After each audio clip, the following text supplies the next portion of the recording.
I hope throughout the rest of my career I never have another job like that again. I don't like having children in the back of my ambulance. I don't like to see injured children. The weather was awful, it was cold, it was snowing. You could see the imprint almost on the front of the car that had been made when it struck Luke. I seen Luke on the road. He was very distressed.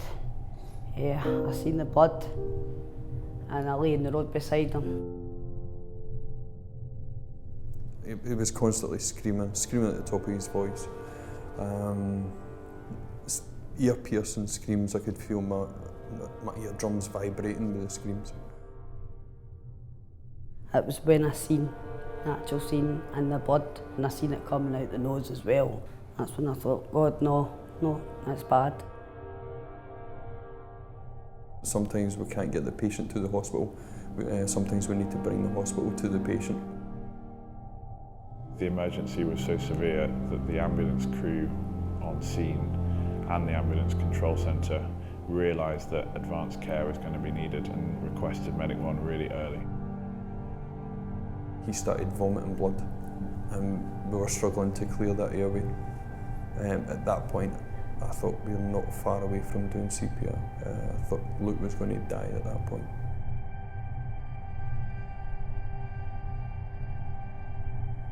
And then Medic 1 opened the back doors and made everything better.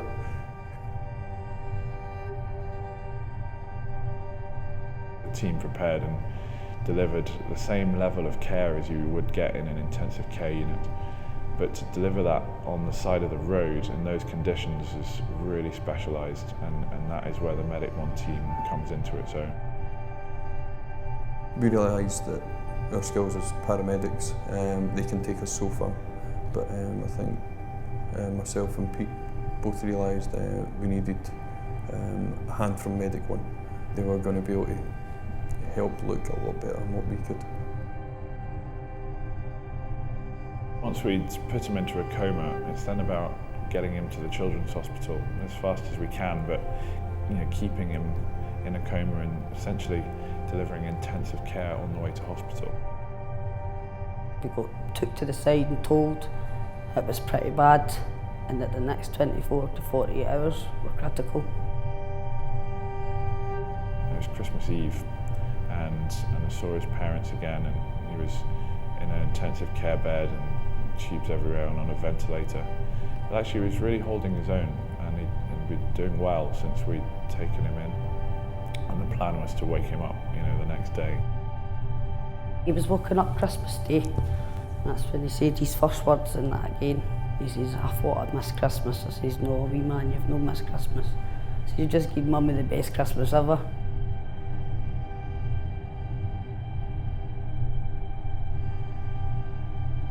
From one of the last times I seen him, I thought he was going to die, to him, fit and healthy little boy, walking towards us, and then telling us about how he likes to play Xbox, play football, support Livingston football team. Puts a smile on your face.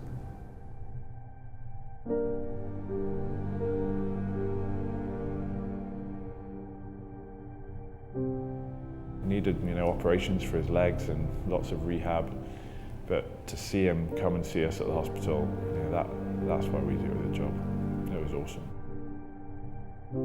Medic 1 saved Luke's life, without a doubt.